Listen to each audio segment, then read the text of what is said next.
Hello, everyone. Today's Saturday, January 24th. This is week 12, day 4 of India Evening and Weekend Platoon. Today, we're going to cover Django Auth. And Django Auth is actually really awesome. It's a great introduction to uh, any kind of authentication because it's pretty easy and a lot of the stuff is built in to the framework DRF. So that's what we're going to be covering today. Before we jump in, um, what is authentication? Anyone know? In just the simplest terms you can think of. Would it be like verifying access permissions? Not yet, not yet. That's the other one. Authentication is just validating who you are. Who are you? Okay? Things like username and password. You're authenticating, right? Who are you? You're this X person. Now, authorization is what?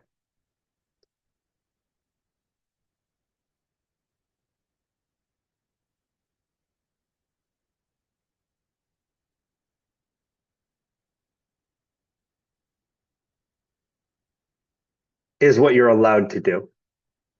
Does that make sense? The most common example of any application is this. Now, it gets way deeper than this, but the very, very basic, right, authorization example is typically you have two groups of people on application. Can anyone guess what those two groups of people are? Obviously, this is a gross oversimplification, but just for teaching purposes, right? On an application, you typically have two groups of people. Does anyone know who they are? And this is kind of where authorization comes in. Users and guests? Uh, Users and admin. But yes, that was pretty close, right? But you did touch upon the third one, which is guests. And typically, when you're a guest and you go to pretty much any publicly facing application, they typically ask you to do what?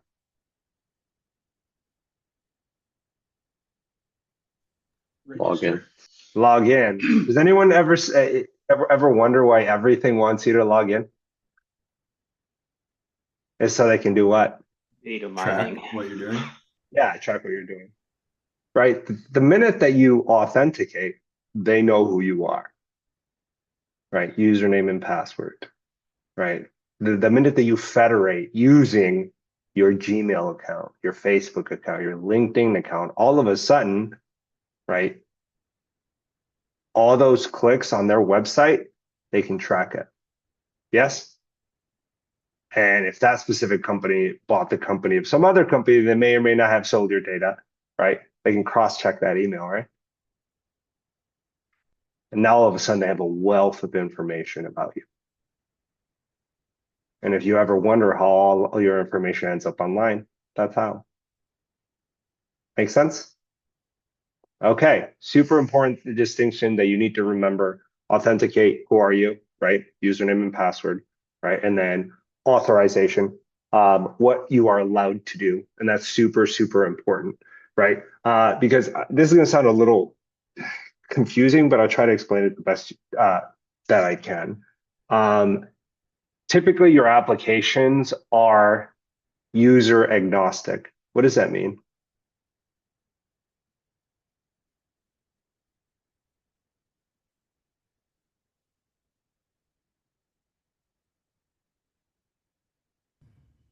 Is they're assumed to exist. Uh, Kind of. It's like remember functions. Functions. You never hard code functions, right? Everything that a function needs, what should happen to it? It should take it in as a what? Input or object variable? Yeah, kind of as a parameter, right? It shouldn't be hard coded. A lot of applications, right? They're not going to hold all the users, right? Or all their like credentials or anything, right? Uh, that's going to be done somewhere else, right? It's kind of like a version of separations of concerns a little bit. It's easier to manage. Also, it makes it a lot more secure, right? Because if they break into your application, right, but use your data somewhere else, right, that's another barrier to entry.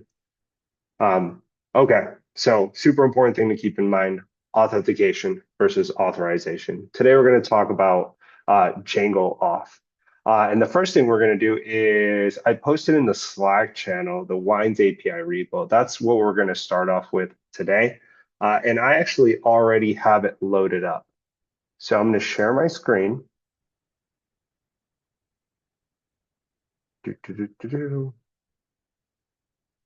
Alrighty. Can everyone see my screen? I have my VS Code pulled up. Yep.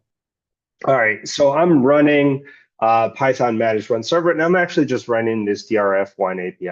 I think at this point we've used it a couple times. Here, let me check, make sure that no one's still waiting. I think we're good here. I'm really bad with it. Okay, cool. So I'm just running this API. I posted in the Slack channel. You can get it up and running, create a little start script. Okay, so you can see I can ping Wines API here, right? And there's no kind of security built into this endpoint at all, right? Actually, I could even use Postman.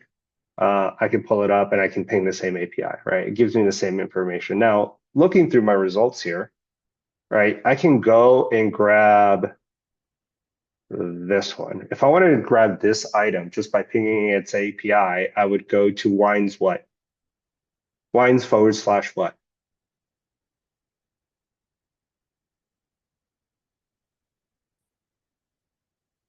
/ ID, right? So this would be just 4. And I should get this wood shavings Merlot. So if I ping that, do I get that? Of course I do, right? And I can use the nice little DRF GUI here and do the same thing. What was it? ID4, right? ID4. And notice there's no security built into this at all. I can just ping it, right? Right now it's obviously it's on localhost, so you can't ping it. But if this was on the internet, anybody can ping it, right? And I could go here, and with this GUI, it gives me something really interesting. It gives me the ability to do all my CRUD operations on this endpoint, right? Without any kind of authentication at all, right? So I could actually modify this, right? Let's do that. Let's just grab this right here. Yeah, let's just grab this. Boom. And let's make a modification. I'm going to make a post to it. I don't need created by, right? And I don't need wine name I need, price I need, varietal I need, description I need, and ID I don't need because I already know that is ID4.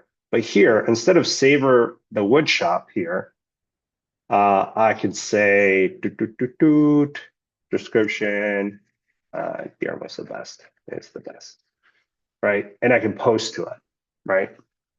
Give me a second. Let me pull this up. I could post to it. I'm actually not going to. Can anyone tell me what the difference between a post and a put is? One makes a new entry and one updates an existing entry. Yes. Why is put so important? That is exactly right, Logan. Oh, why is it important that we have put? Why can't we just, if we wanted to update an entry, just do the post all over again? You'd update everything, you'd override it, I guess. Yeah, but so what's the benefit of having put then? It's less what? Less data to move, so less money. There you go. That's the difference, right? Ultimately, you're going to learn React and use React on your front end. And the whole purpose of React is this idea that, hey, why make an expensive refresh where you could just refresh a very small component of the DOM? It's way cheaper. It's less data. And think about Facebook scale, right? I think at one point they had like 1 billion daily users, right? Across all their platforms. If you have 1 billion daily users or something close to that, how many API calls do you think you're running? How big are their data centers? I don't know. Enormous, right? It's handling billions of daily API pings. All right. Anyway, so here we go. So this is back to this Wines API. I can just put to it, right? And notice it says, hey, wood shavings updated. So if I actually refresh this page, right, what do you notice?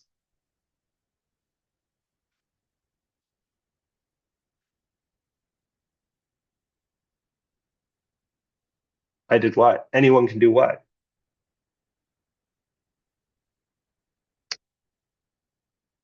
Use it.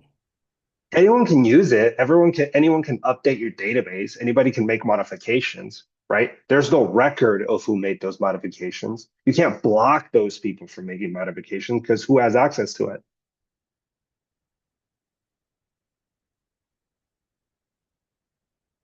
Everyone, right?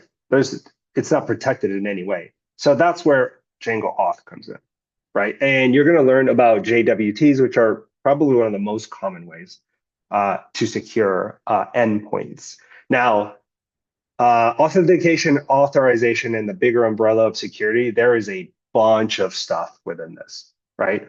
We're only just going to talk about JWT tokens here, okay? Because that umbrella is super, super big. And we'll get into a little bit more of it later in class. All right. So far, and this is the kind of thing that I was trying to illustrate, you just let anybody who wants access to the resources in your API. Right now, everyone has access to it, right?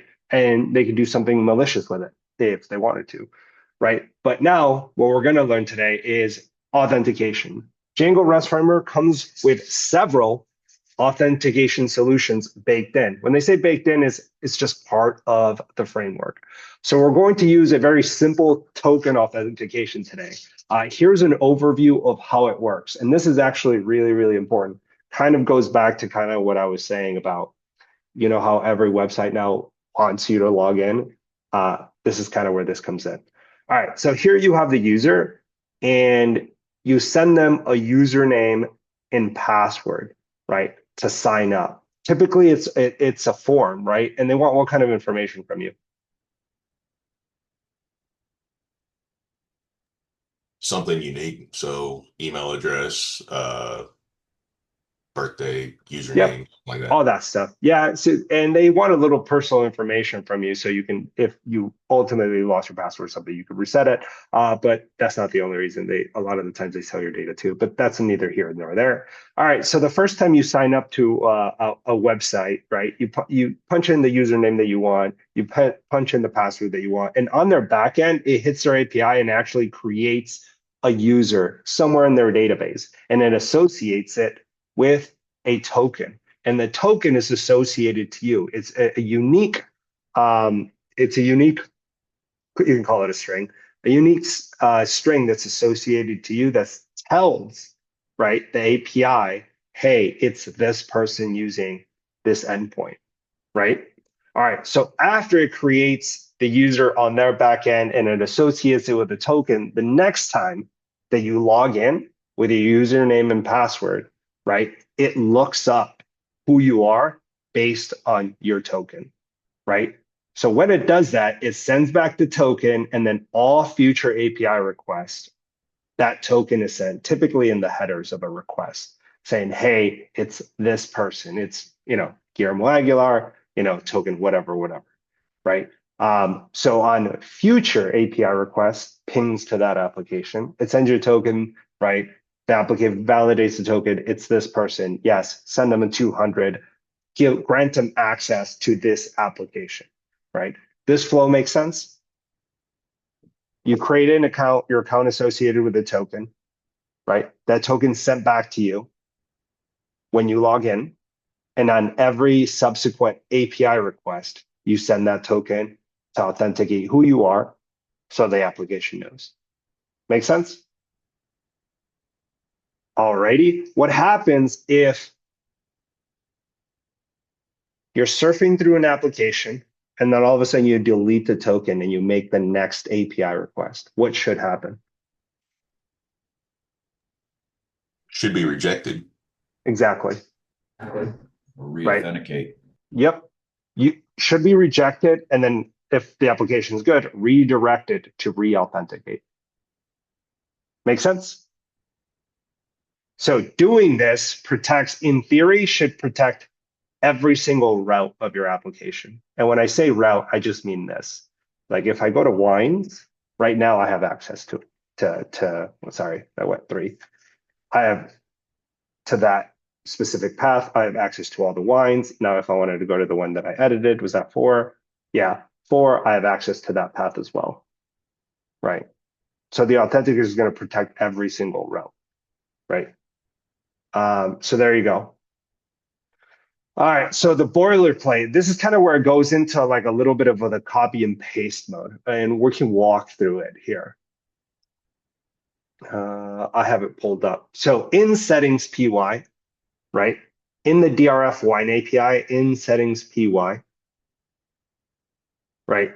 You are going to, give me 1 second. I can shut this down now. Don't need it. Right? You're going to add this constant right here, right? REST framework. Typically, I think they add it at the end, I want to say. Wait, give me a second. So that was the API endpoint without the DRF.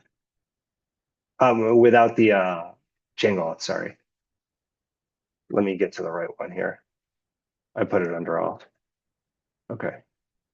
Auth. And cool.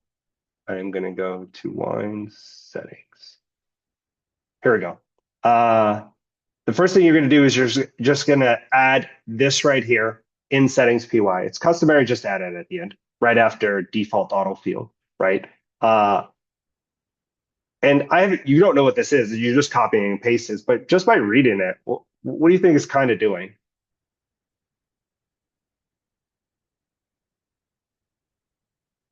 Looks like it's adding the Django REST framework authentication. I guess what do you call functions or? Yep, it's adding permission classes to your settings file, right? But that's all I needed. But notice, even if you didn't really know that, and this was kind of foreign to you, you can tell that, hey, we're gonna start to mess with something called is authenticated, which ultimately is just gonna be a what? What data type? Boolean.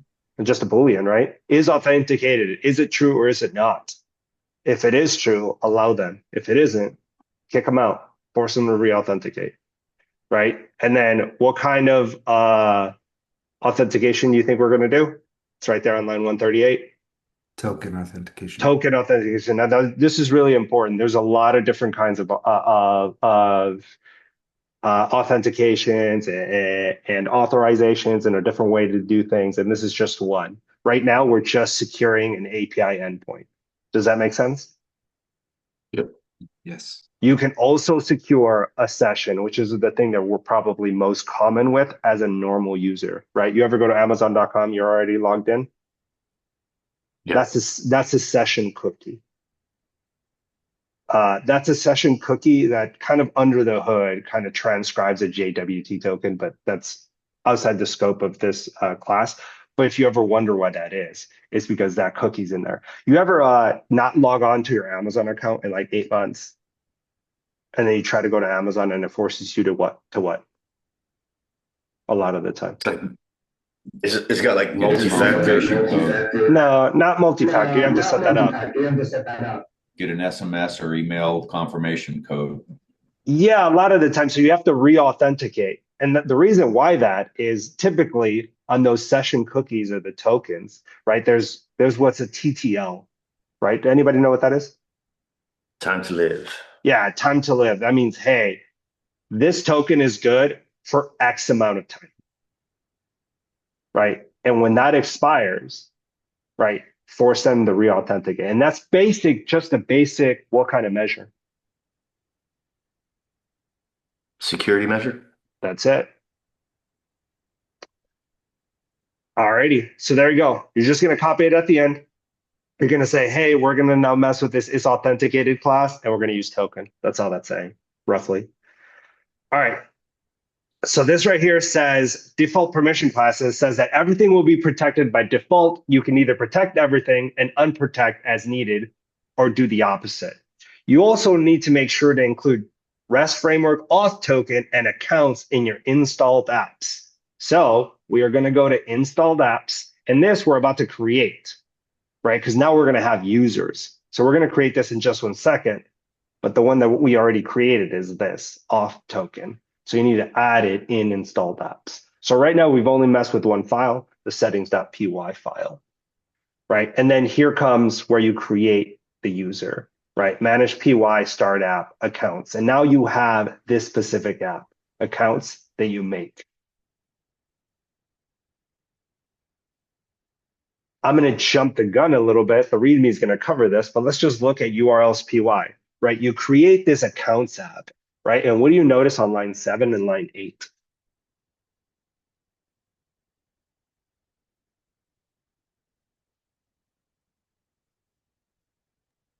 You set up new endpoints. And those two endpoints do what respectively? One's going to get the token and one's sign up. So whatever those is obtain auth token, is that like a Django REST framework, I guess, method or something? Or Yes. All right. Get token's easy. Is going to just get the token. What is sign up going to do? We kind of already talked about it, but without any more explanation, can you try to figure out what the sign up endpoint is going to do? If I hit the sign up endpoint, it's going to ask for what? Your email. Yeah, just email and password. Let's make it real easy. And then it's going to associate that email and password with A token. a token. So there you go. So we're just adding auth to this endpoint. And now when I create accounts, I know that when I create accounts, I need 2 endpoints. I need a sign up one. Give me username, give me password, right? I'm going to associate it with a token. So that's where that's at. I jumped the gun a little bit, but we'll come back to it. All right. So Django comes in with a built-in user model to keep things simple. We're going to use it directly. This means that you won't have to do anything inside the accounts model, right? This is, again, just code that comes with the Django REST framework, right? But in account views, you'll need to handle creating a new user, right? So if you go to views, you're going to see this code right here. And let's kind of walk through it a little bit, right? Because here you're just copying and pasting it into views. And it says, hey, import all this good stuff, create a class signup, create API view. It says query set user, all objects. You're going to serialize permission classes, allowed any, and then perform create. This is the important part. If serializer is valid with username and password, do what? So this class has one method, and that method does what?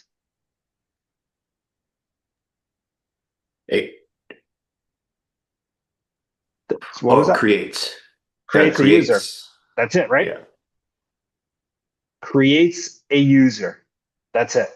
So you're effectively creating routes, right? Using this built-in user class, right? To create users and create routes that are going to be used in authentication. Things like, hey, sign up.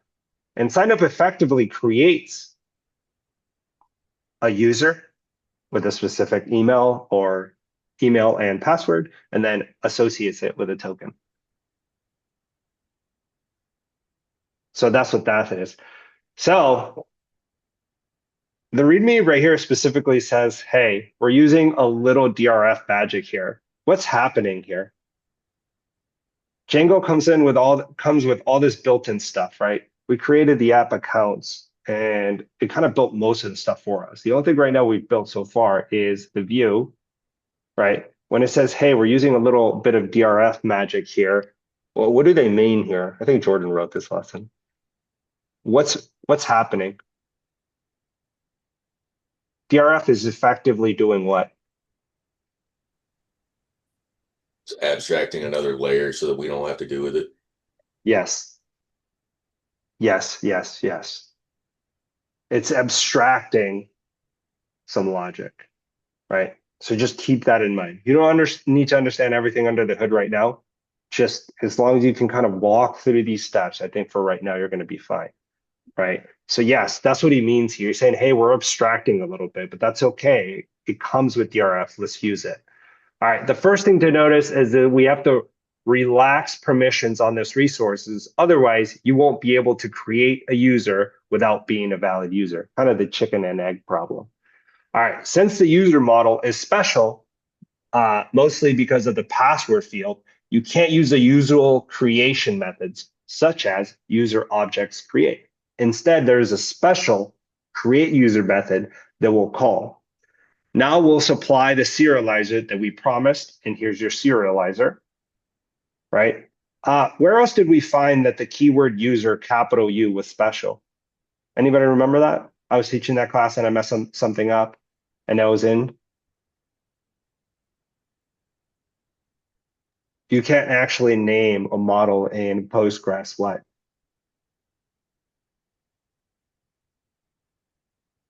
User, right? Was it like name? Oh, No, okay. it was user. That was- Remember that? Yeah. And I'd forgotten that. So user, capital U, that class is typically reserved, right? I gave the example of Postgres, right? But a lot of libraries will have that. All right. So here you just go into accounts serializer. Boom. And you have this sign up serializer, right? And this is just cookie cutter. This is a little bit more DRF magic, right? This is just a description of how you want to convert the database model to JSON and back again. Again, DRF doing a lot of the heavy lifting. We could all do this manually, but DRF gives us a very concise way with a built-in solution, right? Built-in solution is a slightly more involved and complex thing. You remember like Python built-in methods? Give me some Python built-in methods.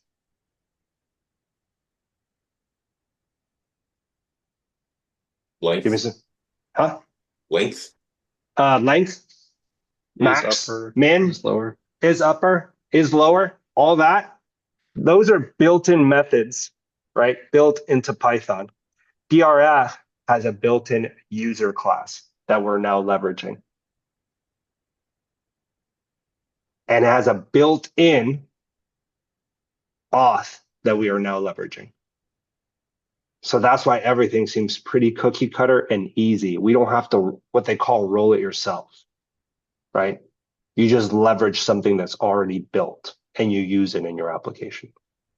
Does that make sense? Yes? Yes. So think of, in a gross oversimplification, think about this. You could use the Python max function, or I can loop through the list, set a variable to the first index of the list, and then find the max that way, right? Both work, yes? Yep. Which one's easier? The one you don't have to do. Yeah, the one you don't have to do. Remember what I've been saying all along, right? The best code is the code you don't have to write. This is the reason, because then the minute that you write it, then you have to maintain it, right?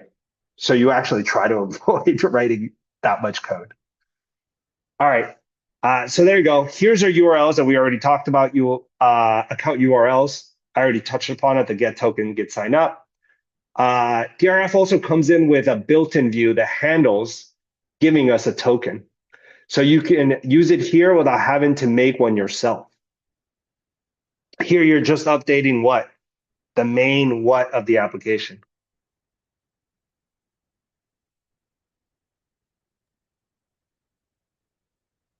The URL path. Yeah. So you already had admin and wines. The only thing you just have to add is accounts, right? That's the other application you made. You just made accounts. And the only reason you made accounts is because now your endpoint is protected by what?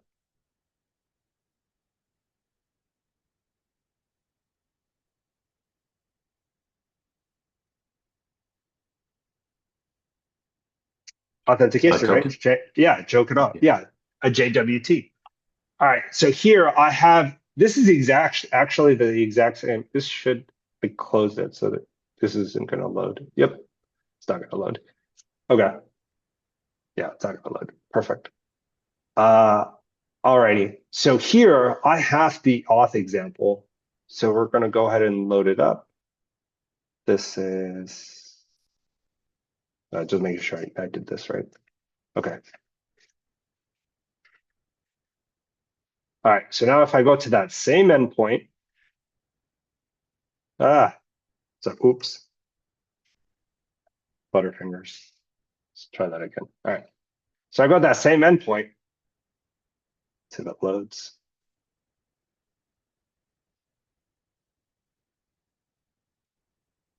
Why is that not working? I'm going to close it. Try that again.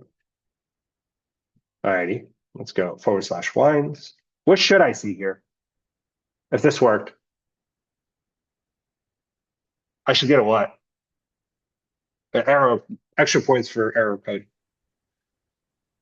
Or You get a sign-in page or I'm not going to Access get a sign-in forbidden. page. I'm going to get a 401, which is what? Access forbidden. Not found. Not found. Not authenticated, but yes.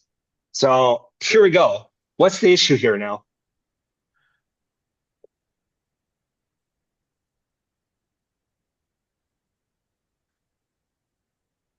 I've been authenticated. Can I hit the wines endpoint?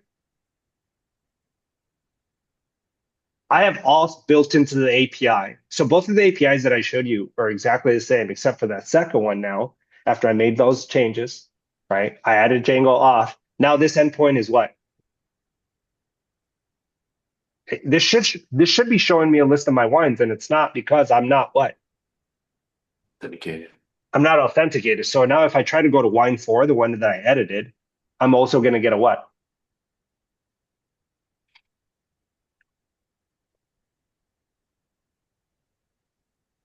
Same thing, 401. I can't go to any other else. The entire application, the entire endpoint is now what?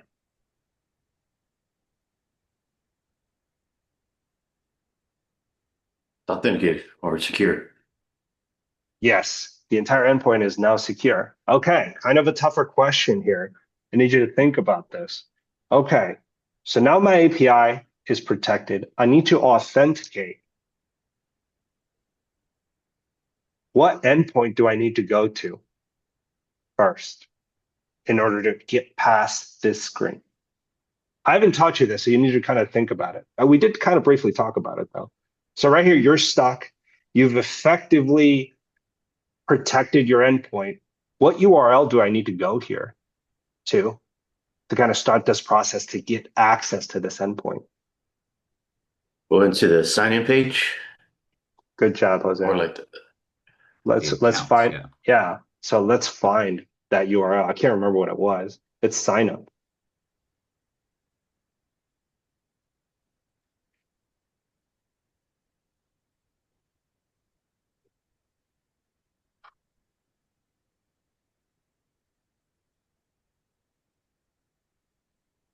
I have to go to sign up. Lucky for you, I've already signed up, right? And we're going to use Postman for this. I created this account right here. I created this account right here, right? But if I hadn't already created, I would have just made a post to it. Hey, create this account, Guillermo password 123, right? To sign up. Since I already did that, I can now get my token. Now, if I ping get token with my username and password, what should you see in the response here?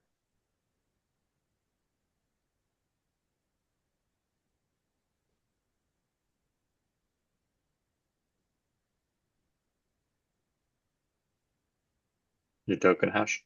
Yeah. And I do.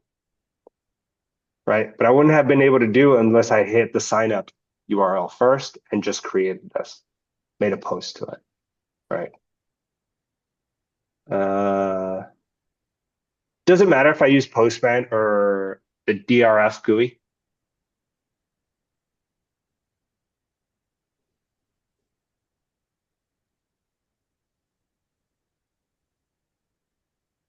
Does it matter? Like if I go,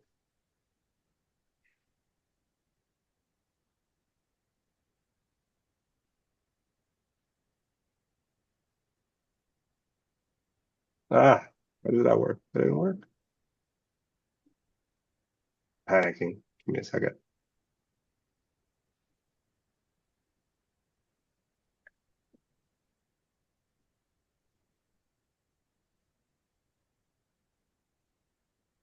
Does it matter? Pull it out, Does it- pull it towards the middle of the fridge first and then out.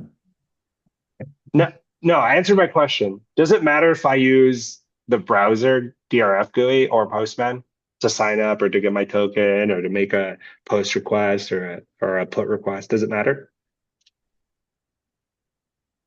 No, it doesn't matter, guys. I'm not trying to trick you. All right, so here I can just I can do it with the GUI if I want.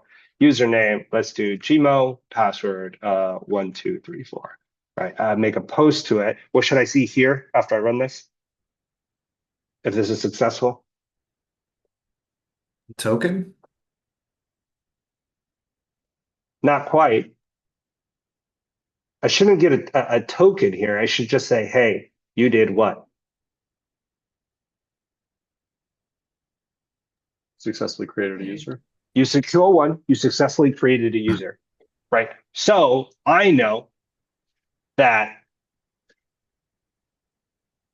if I go to Postman, I'm just switching just to show you it doesn't really matter, right? And if I go to get token, right, and I do a brand new post to get token and I send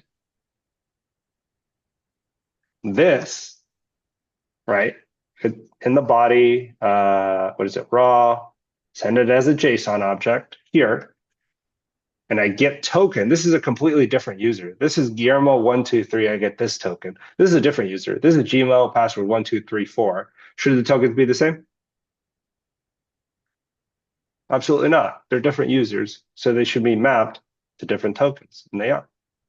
So it doesn't matter if I use Postman or I use a little DRF GUI. The DRF GUI is actually super nice, and that's actually the reason why people built it, right? Like it's just easier to develop when you have a nice little GUI. It's nice, right? You're not doing everything via the terminal. It's faster. Unless you script everything, but that's neither here nor there. Easy. All right, so here we go. Let's go back to this, right? And I pretty much just showed you all this, saying, hey, if we try to go to wines or wines index 1, 2, whatever, we're not going to be able to go to that because what the endpoint now expects is that you authenticate first. So what do we have to do? Authenticate. We have to create a user. Thanks to our brand new user class, create a user, right? That gets associated with a token. And then when I ping get token with my newly created user, I can get past the authentication and reach my endpoint. Questions?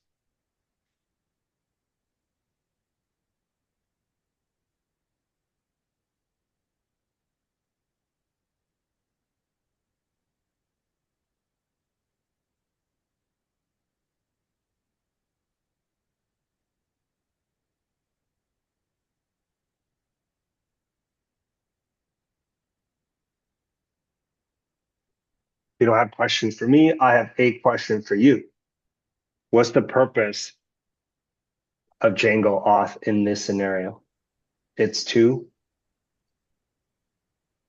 Authenticate. yes, but in simple terms, it's to.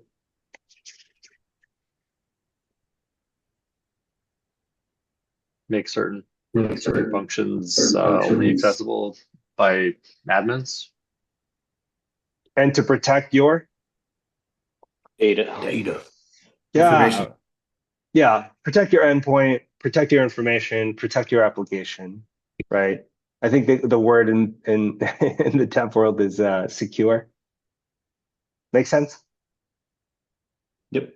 Yes. This is only one component, right, of the big umbrella of security. There is a lot more to this. This is just one. Are we Right. gonna go over, oh, sorry, are we gonna go over how to pass the auth token? What do you mean pass the auth token? Like at the very bottom, it says basically do a GET request, but passing the auth token in the authorization header. I'm gonna let you guys figure that one out. It's gonna be very similar. That's actually kind of why I like Postman. Let's step through this. I'm not gonna give you the direct answer, but let's step through it. What did you notice? What did I send with my post request to get token? What did I send? And I'm just asking you to read the screen. That's it. The username and password And I sent it as what? as a raw JSON file. And I sent it in what part of the post? It was it was raw, the raw part, I thought.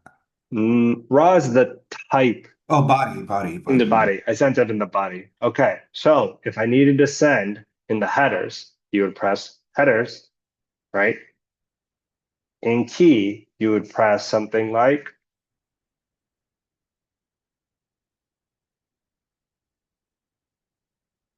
authorization, right? Or token or whatever it is that they're asking for. Let's look at the README. All right. Since you have the token, you can use it to access other resources. Make another request to this, but this time include the token in the authorization header, right? So you can send it in the authorization header. Headers, authorization, right? Typically, this is going to be something like token. And then here, what's going to be your token typically? Just give me anything. Could be whatever, right? Something like this. Typically, add some numbers too. I don't know. Right. So that's how you would send it. That help, Logan? So I tried to use, you see on the left, there's like authorization. I tried to use that right next to headers, Uh-huh.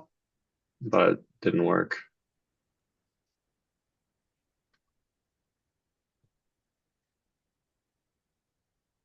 We can come back to that. See if you can kind of figure it out. I kind of don't want to give it to you here. But focus on using Postman, right? This little GUI is super valuable, but this right here is going to help you really understand sending headers, right? Sending information, and not only sending headers and sending information in the body of something, but also understanding, right, that you can send and receive in a lot of different formats.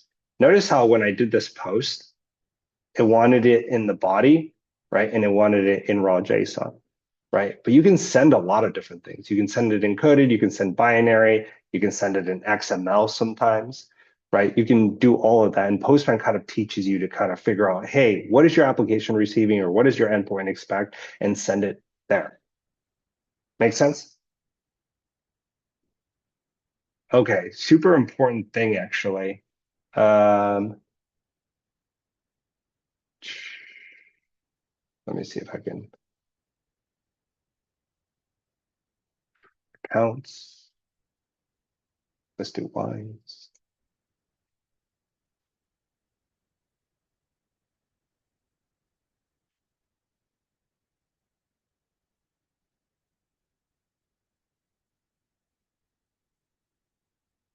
Actually, I'll wait on that. I'll give you that example now. So assignment.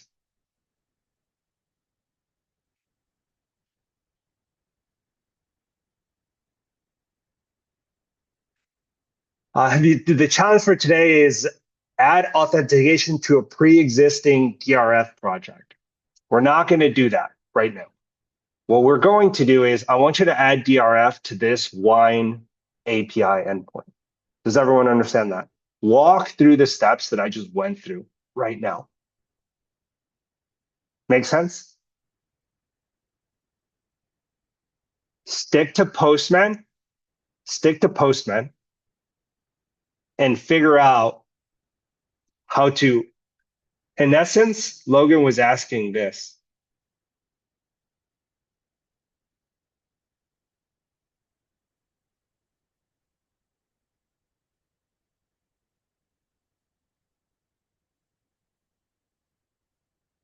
How do you reach this endpoint if you already secured if you already secured the endpoint? When you ping this endpoint, what is the API going to expect?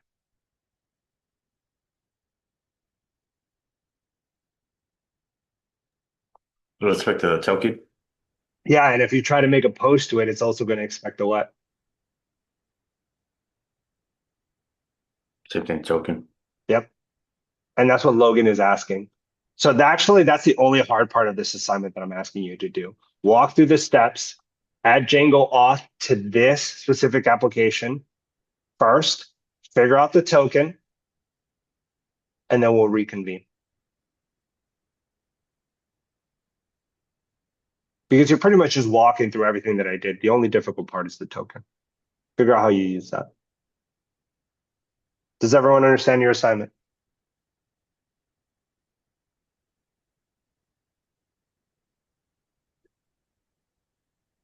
Yes. Also, another kind of interesting thing. Remember when I said that like all the applications pass JSON to each other? That's mostly true. That's for like normal data. For like credentials, a lot of the stuff is in XML. Right? A lot of the endpoints will return XML, right? Encrypted XML. And it'll be the job of your application's backend to parse that information. And that option's also available on Postman. Work through Postman. That's all I have. I'm going to pause. Get started here in a couple of seconds, just waiting for the last rooms to close out. First, sorry, that took a little longer than expected. Just got caught up doing some stuff, helping some students. All right, did anybody complete the task? Okay, I did. Logan, can you walk us through how you did it, please? I mean, I basically just followed the curriculum. Just Yeah, do you want me walk. to share? Yeah. Share, walk through it. I understand that, but repetition is key here. Do you want me And to share? Sorry. Go ahead. You were saying, Logan? Do you want me to share Postman or do you want me to share VS Code? I want you to share Postman. But Yeah. as Logan is sharing, let me go on a little rant here for a second. And I just asked Logan to pretty much go over everything we just went over. And I told him, hey, repetition is really important. Here's what kind of irks me a little bit when people write down a bunch of notes in programming. If you do that strategy, guess how many notes you're going to have? 8.21 gigawatts of notes. Exactly. That's the dumbest strategy I've ever seen. If you have to write all of these commands down, that tells you one thing. What does it tell you? You don't know the commands. Yes! You don't know anything. You have not practiced enough that you don't recall. Which at the beginning of this journey is the worst thing you can do. Now, if you use note cards every now and then or Anki, I know I hype up Anki a lot. Initially, that's fine. But after a while, you should practice this so much that you don't really have to pull it up. Does everyone understand that? Now, I if thought it's the whole thing was pretty straightforward until I went into Postman, and I guess maybe I just haven't had much practice with it or don't really know what I'm inputting or doing. So from there, I was unable to kind of manipulate it to find out things. So that's my biggest hang up. But I tracked everything and I was understanding the whole process. But I think the intricacies of Postman. Yes. So that's specifically the reason why I said use Postman, right? Francis, you're hot miking. Oh, fuck, my bad. Shit. Hold on. All right. That's the reason why I wanted to use Postman, and part of the reason why I didn't answer Logan's question, right? The thing is, you were missing token at the beginning, and actually, the capital T doesn't have to be capitalized, right? Oh, another thing. I showed you Postman. I showed you the sweet DRF GUI, but you could have also done what else?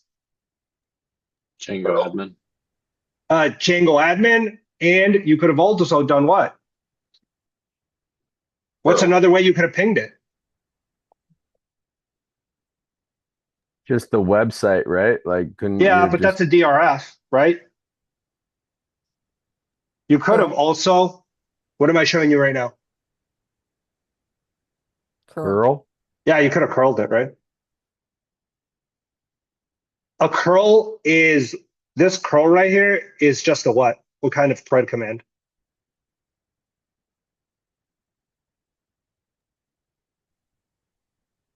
Get. Ah, I asked that question very specifically. What kind of CRUD command? Request. Read. It's just a read, man. I asked that question in that specific verbiage for a reason, right? Get, put, post, right? Those are protocols of the web, right? But they're not any, they map perfectly to the basic CRUD commands of any application, right? And this right here, could I curl a post? Could I curl a post? Of course I can. Right? I just would have to be mindful to send what information on top of this. If I'm curling a post, what other information do I need to send? Username, password, and authentication token. And the information I'm posting, right? There you go. Good. You could have also done that. But again, Postman super user friendly. But also it kind of gets you down into the weeds a little bit, right? With the tokens and what kind of packages you're sending back and forth. And that's really important. So good. So exactly what you ran into, Tony, that's kind of why I was pushing Postman. Now I could have been a jerk about it, be like, hey, use a terminal for everything, which you could, right? But that seems impractical for the time being, right? But again, Postman is just a nice little tool to help you develop quicker, and that's all it is. Awesome. Go ahead, Logan. Sorry, I went off the jump, but go ahead and walk us through what you did, just so everyone sees it again.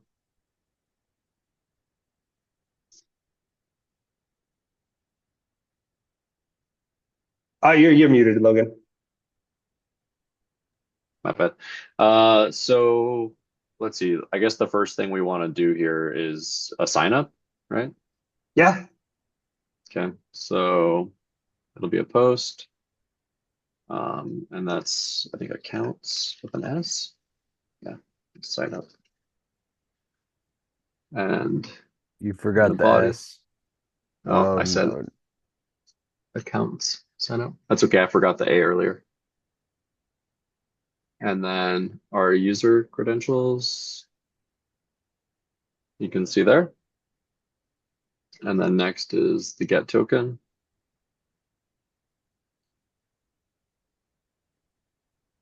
And that's also a post, looks like. Yep. And then we get our token.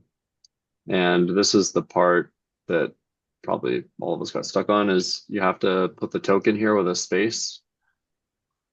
Hey Logan, do you have anything in clicked in authorization? The authorization tab? No. I tried that. I ended up just using the header like Guillermo showed us earlier. Okay. And then we want to go to lines.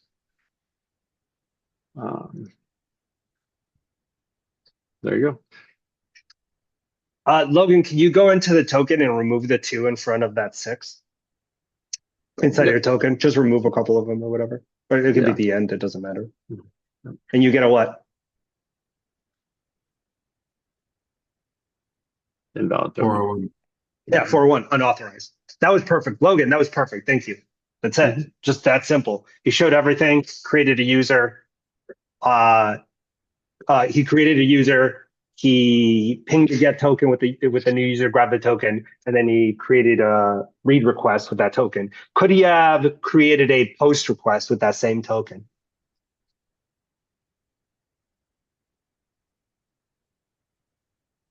Could he have made a post request to his wines API and created a new wine? Yes, absolutely, Andrew. He just said that, right? Now, right now, the way that you have implemented Auth, right? All those endpoints, you can do the full CRUD functionality with your token. Is that correct? Yes? Yes. Looks like that was the default. Yeah. Okay, so this is the simplest implementation of a JWT Django token that you can get. How do you think, and this is really just a thinking exercise, everyone can do everything, right?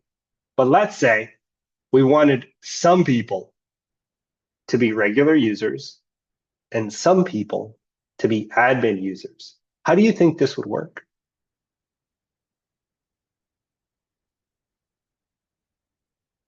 I haven't touched this. I'm just asking you to think about it. Maybe we'd add more classes. Not necessarily more classes. What would be an easier? So DRF, great question. Great answer, Logan. Logan's answer is saying, hey, we have a user class, but maybe we can have like an admin class. Is that kind of where you were going with it, Logan? Yeah. Right? Or let's simplify this. DRF already gives us the user class, right? Could we just amend the user class with his admin? Yes? Are you kind of talking about like the same idea in the curriculum where they're talking about you can either protect everything by default and unprotect what you need, or do the opposite? Exactly. So right now we protected everything with a simple JWT. But then I'm just asking you to think how this kind of extrapolates out, right? Where I said, hey, most applications, they have like two big buckets, right? They have a user bucket and then they have an admin bucket, because the admin bucket should be allowed to do everything, right? And users, sometimes you don't want users to, create other users or do crazy stuff or delete stuff in the database, right? So right now we implemented a very simple JWT token that protects your endpoint, and it protects all the routes, and that specific token allows you to read and post and do all the CRUD things, right? But you could easily envision a world where the user that is created is a user or an admin. And depending on that, maybe users only have read. So if admin is false on the user class, they cannot post. They can only read. That's how you end up with read-only access on accounts. Make sense? Because if you give people, if you give people just read access and they can't create or delete anything, right? That's pretty awesome, right? Then you start getting past authentication. You get into, what's the other one? Authorization. Authorization. Authentication is just who you are, but then authorization is what you can do, right? And I just gave you the example of two big buckets, but it's very possible you have many, many different kinds of buckets. Make sense? Right? I do have one question about some of the stuff you went over. I may have missed it while I was trying to follow along during the lecture, but you keep saying JWT. When I was looking in Postman to try to pass my token under authorization where it makes sense, there's a JWT, and I was looking there to try to pass it, and it doesn't work, obviously. Is there something that we're missing from that, or is that covered later, or something not to worry about right now? Like, I wouldn't worry about it right now. okay. Right now. And I'll just say this. You could be a specialist in just like Auth, nothing else, right? Because there's just so many layers of it. Right now, we just did a very simple Django Auth with the built-in framework, right? But there's a lot more to it. There's different protocols. There's session security. There's encryption that we haven't talked about. There's SSL handshakes. There's just so many different things. So right now, I wouldn't really worry about it. The only thing I want you to understand is, hey, this is built in, baked in authentication, and it protects all the routes. But could you, and this is kind of a little bit of a stretch exercise, you could do it with DRF, right? Where you can protect all the endpoint. You can give, here's an exercise for you, right here. Only protect the delete, which is actually a very common one. Give everyone read access and let everyone post everything, but don't let anyone but the admin delete. Right? That's a stretch exercise you could work on. Right? Not going to assign it, but I'm just letting you know that that is an exercise you could practice. Make sense? Yes? Okay. Cool. Sorry, we just kind of went all over the place, but really the main thing of bringing you guys back is for Logan to thank you for showing us how you accomplish this. So pretty straightforward. Now, have you guys finished the Pokemon API? Like, do you guys have like a working version of that? The Pokemon app? I think we were on like day 8, which was pretty, there's a lot of it. I'm not sure if there's anything after that. Okay. Does it work enough where you can interact with it? Yeah, I mean, otherwise we could just fork day 8 again and interact with that. But no. Does day 8 work? Yep. Okay. This is what's going to be the assignment. We're going to go on another break, but when we come back, I'm going to post your groups on the Slack channel, and we're going to do day 8 of the Pokemon app. Day 8 of the Pokemon app, and the only thing I want you to do is 2 things, and I'll go ahead and post all of this in the Slack channel. One is just implement Django Auth on the Pokemon app day 8. That's the first thing. Now, if you complete that, or that was too easy, right? The second thing is see if you can protect one of the routes, just one, or protect post and delete, and everything else, everyone else can read, but no one can add to your database, and no one can delete from it. Make sense? If you want to wait for you, I'll wait for you in any room, whatever.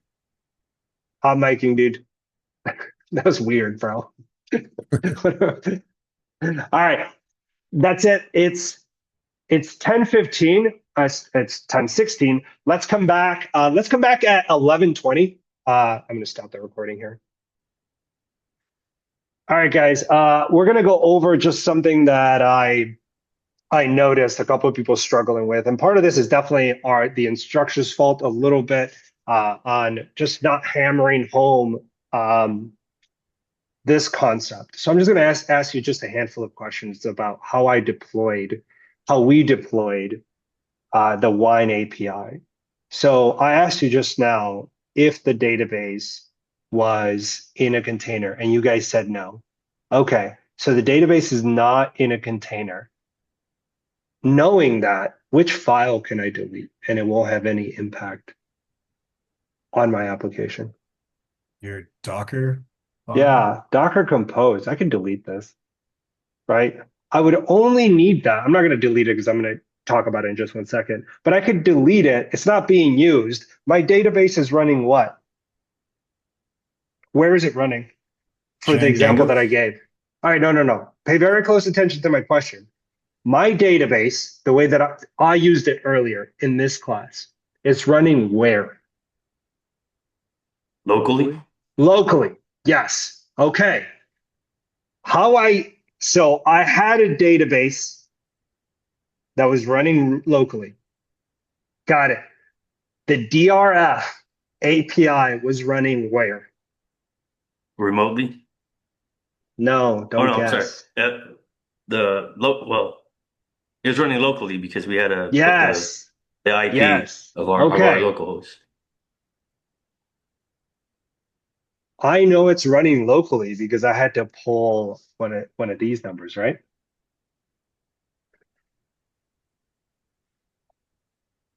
Right? You guys see it? Yeah. Okay. So that's a really important concept here. A handful of you were getting confused is because there was this Docker Compose file, right? And could you run the DRF API locally, like so, and containerize your database? Can you do that? No. Yes. Yes, you can. Containerize? Yes. Okay, so I'm trying to explain this to the best of my ability, but the reason, guys, the reason why I just used the database locally in the API, because the API was local. So I knew that, hey, I'm going to show you this wine DRF API. It just makes more sense if I just use Postgres locally as well. So now I have the API that's local and Postgres that's local. Now, this file was here, right? And this attempts to Dockerize the database. But in my mind, it didn't really make sense to have the API local and then containerize the database. In some world, maybe that would have made sense to someone, but this file is not needed. You know what I could have done? Could have containerized what?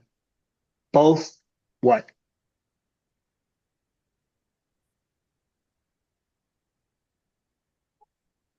The database and the API.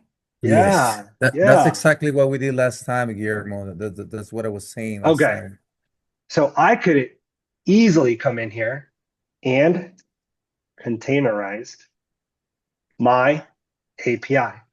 Had I done line 18, assume a world where I would have done line 18. Now I have my API containerized and I have my database containerized. Is there a need for me to run this number? No, Why, Jose? because you're not running you're not running this as a remote server. It is local. You said it really awkwardly. So no. Someone explain what Jose is trying to answer here. Why don't I need to run this if I already containerized my API and my database? Why don't I need to run this command right I here? think he said it the reverse way. It's not a local host. It's you already populated it to the server, so anyone can access it. Yeah, but you're saying it kind of in a weird way. Just I need it simple. Why don't if I already containerize my API and I've already ran it, so the database is running and the API is running, both in Docker containers, why don't I need this? Because when you do Docker Compose up, it's starting the API and the database, and the API is running from the Docker, so you don't need to run a local server. Perfect, Venetia. That's the answer I wanted. Can you repeat that again? Yes. Venetia, your answer was perfect. Can you explain it? I blacked out. Try again. Try again. So your database and your API are in your container. So when you do Docker Compose up, it's starting your database and the API. So you're running your server off of your Docker. So you don't need Docker Compose or your local. You don't need to start a local server like Python runs server creates a local server. You're running it off of Docker, so you don't need to do any of that. When you do Docker Compose, it brings both up. So if you do Docker Compose and try to run the run server in the command line here, you have two instances of it that aren't really talking to each other, right? No, they could talk to each other. And that's where a lot of the problems that you guys were having, your port mappings, were trying to move to port. Here, this container maps the Docker container port database 554 to your 15 for your 5432. So that's where some of the issues were coming from. Can I have, let's see if I understand your question, Scott. Can I have my API local and my database in a container? Yes. Yes. But I can also have, in the way that I showed you was, in my head, it makes sense to just have, if I'm going to have the API local, just have the database local. Can you say that very last part, Venetia, again, of what you said? Can you say that very last sentence of what you stated earlier? about the API. I was following, and I think you said that very last sentence, and then I kind of lost. So before you put the API, before you containerize the API, right? You're running it local. So every time when you start up Docker Compose up, you're only starting up the database in the container. And so you have to do that extra step and run a local server with Python manage.py run server. When you put the API inside your container and then you do Docker Compose up, you're starting the database and you're starting the API. So when you do Docker Compose up, it's starting your database first and then it's starting your API server. If you were to flip those two, it would not know what to do, which is I found out the hard way. But yeah. Okay, I think I get it. So you don't need to do manage PY, or you do that at the very end after compose. You don't have to do the run server because Okay, if that's you what started it in I mean the your run you server. started it in your Your in your Docker compose, which puts it local. Yeah. Oh no, it puts it local to Okay. the Docker container. To the Docker container. Gotcha. Oh, okay. And then so we did so on this one here, it has a Docker compose inside of the wines project folder. Is what it looks like. Yeah, but we didn't use it. The example that I did, right? We ran off of Postgres locally, the API local. We didn't Dockerize anything. Could you Dockerize one or the other? Yes. Could you Dockerize both of them? Yes. Gotcha. Okay. I know it's confusing, but this concept is actually really important. This idea of environments, right? Let me riddle you this. One of the most important lessons that I learned really early on. You run an application on your computer, all the code is the same on your computer, and then you deploy it on an EC2 on AWS, and all the code is the same. But for whatever reason, it works on your computer and it doesn't work on AWS, or it works on AWS and it doesn't work on your computer. All the code is the same. What's the delta? The environment? Yeah. There's something about the environment that's different. Because all the code is the same. That's the only thing that can be different. And that's where a lot of problems arise. Make sense? So that, and it's a little bit of my fault. I didn't point out the Docker Compose early on because in my head, I just didn't think it mattered. We weren't even using it. I didn't spin up a container. Did you notice? Right? But it confused a lot of people because people were trying to spin it up. Now, you could have done exactly what I did with a Dockerized database, and it would have changed a couple of things, right? But the bulk of it would have been the same. Make sense? Now I ran that. Is that why it's called Dockerizing? Like is because you're basically just Dockerizing. When you Dockerize everything, you're putting everything you need into one box, essentially. Yeah. And before we break here for lunch, I'll do this right here. And I'm going to show you one last thing because it kind of fits here. And we'll talk about this after lunch or towards the end of class here. But I have it up, so I'm going to show you. So in my auth folder, what do you notice? I have two folders. What are they? You have the wine API folder, and then you have the front end. And I have a front end folder. And here, right here, I just do something like, why is this not working? Oh yeah, open with live server, right? And I'm opening this file right here. And this is running what? Local to what? Your machine. Yeah, local to my machine, right? And this is another piece. Could I Dockerize this front end?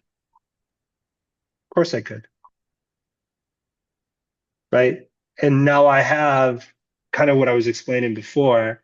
The front end is a Docker container. The API is a Docker container. The database is a Docker container. Is that efficient? What makes that more efficient? When one of them fucks up, you can shut it down or restart it or make a change to it without affecting the other containers. Yeah. Hmm.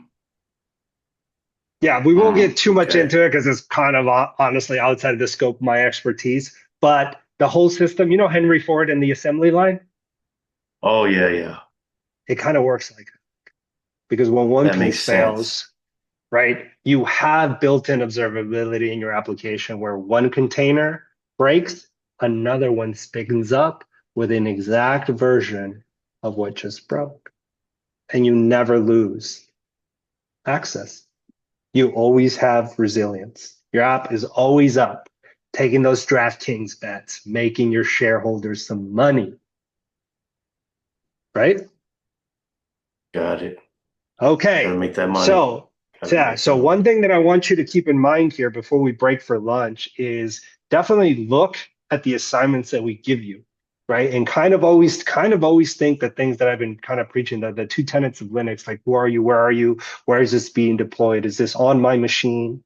Right? I gave you the high speed. Look at the India evening and weekend chat. Look at the post that I made this morning at 7:37. I want everyone to look at that post. It says, hey, everyone, today we'll be covering Django Auth. Right? Look at line 6. That command would have only worked if I was running the database where? Local server. Yeah. It's saying, hey, man, Python manage py, enter my local Postgres shell, see my database with this data. Notice That there's no answers my Docker. question. But What's up? earlier, that makes a lot of sense because Thomas actually is running his API and the database in a one container.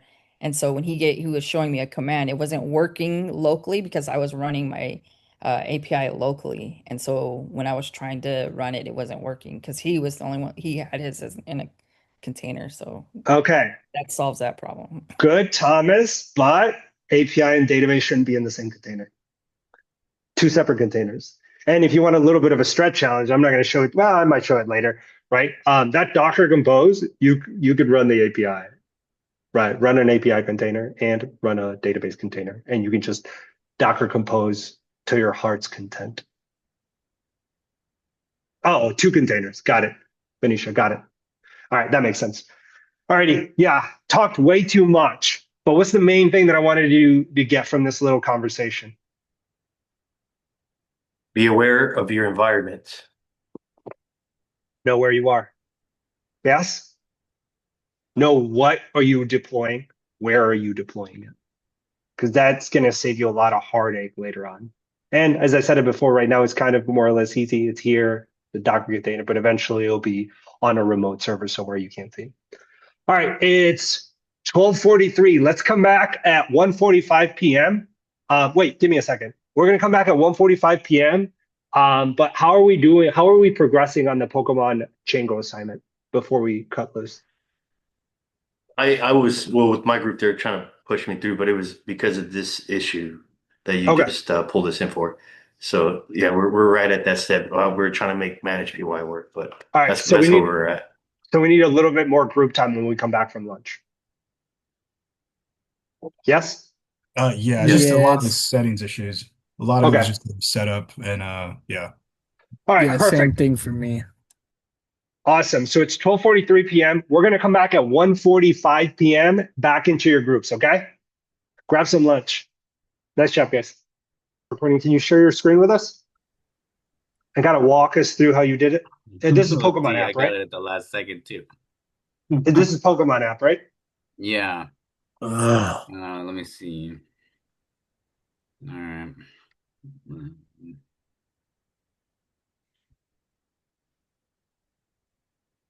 Okay. So I did. It seems very simple and beginner, but I just noticed after a long time that in the Where is it? Oh, that's right. It's in the user. Yeah, well, right here it says allow any. So if you just add that to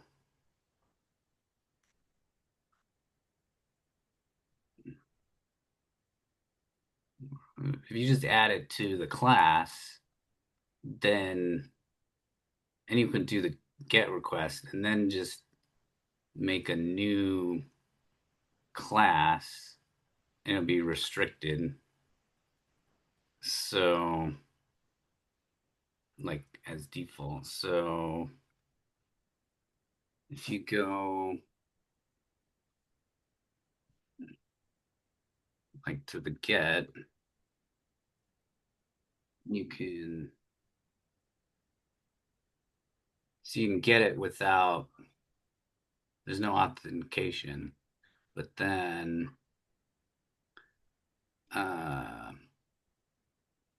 to do post, you need, or wait, is that, no, it's not. Oh yeah, sorry. And I made a new URL for add. So then you need the authentication. So then when you add it, then it creates it. So and I just added a new path with that class that's restricted. I don't know. So that's pretty much what we were doing, right? You can do all the CRUD functionality if you're authenticated, right? Yeah. But that's not really the stretch goal, right? What was the stretch goal? Yeah, I was looking at the docs and it was like, I don't know, I didn't quite get, to make an actual user who could just post and delete. Okay, so yeah, that's kind of the second goal. All right, did most people finish the first goal at the very least? I got the first one. All right. Just implementing the auth, right? Where the API is secure, and not just anybody can go in there and post, put, create, delete on it. You need to send your little DRF token to authenticate. But once you're authenticated, you can do everything, right? Create, delete, post, put. Most people got that far. Yes? Okay. Yeah. I don't think anyone got your homework assignment is protect one of the routes. I think we were pretty close to Logan and we couldn't get there. What do I mean by protect one of the routes? I think the assignment that I gave you was a little overly ambitious, giving you more than one route to protect. I just want to give you one route now. Protect the delete route, that no matter who authenticates, they cannot delete anything. Once something is created, it's created, right? Protect that route. There's a couple different ways to do it, but the easiest way is to create a Pokemon view set hint, right? And override the delete, right? So when they go to view, or when they go to delete this Pokemon, everyone is going to get, hey, an error. It says, hey, you can't delete. Hey, you can't delete. It doesn't matter who it is, right? If you're not authenticated, it's going to say, hey, you're not authenticated. Hey, you're not authenticated. But if you are authenticated and you send the token and you try to delete, it lets you do everything.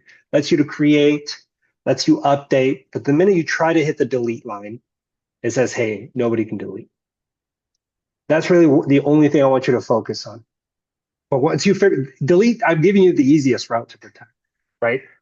Delete.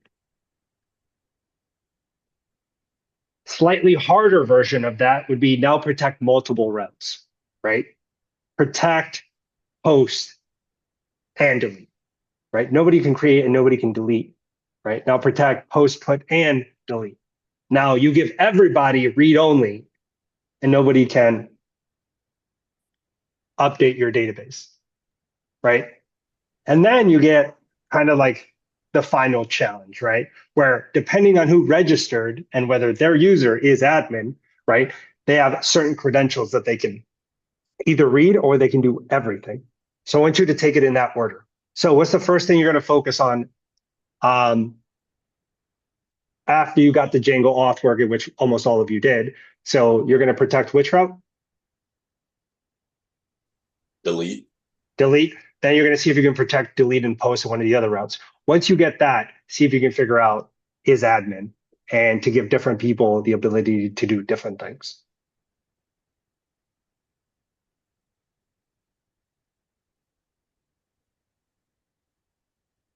Don't delete the root directory by mistake, Thomas. Don't give anyone any ideas. All right. Any questions about Django auth? We actually didn't get to another part of the lesson, but I am going to tell the other instructors to push it back to Monday. You're going to deal with credentials on the front end. That's what you're going to learn on Monday, but I'm going to tell you right now, it's important that you learn how to do it. But in real world applications, actually, I'm going to post this on the instructor channel later. You would never do it. It's really insecure. I don't know why they teach it. But you're never going to handle credentials on the front end. There's too many scenarios where bad things can happen. But definitely learn how to do it. Learn Monday's lesson. It's going to be Django auth, dealing with credentials on the front end. That's the Monday lesson. It's a little easier than today was. But any questions about Django auth or the importance of it or why we use it?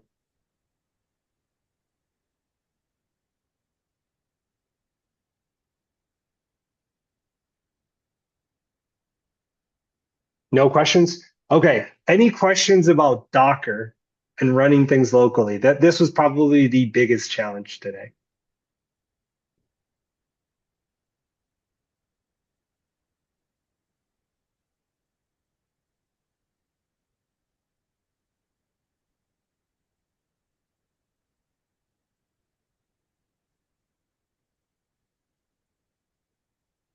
No questions? I talked to a handful of you. There should be at least one or two questions about this. This was probably the most common problem today. No, I think when you did the group one-on-ones, you took the time to explain it all. Because I know I had a lot of questions at that time, so I think I was able to hash out a lot of the questions I had. Okay. All righty. I will just wrap it up with just this quick little thing. By far the most common problem was people were wondering what happened to their database when they were trying to access it locally. Can anyone guess what the problem was? They're wondering where their database went when they were trying to deploy their application locally. What do you think was happening?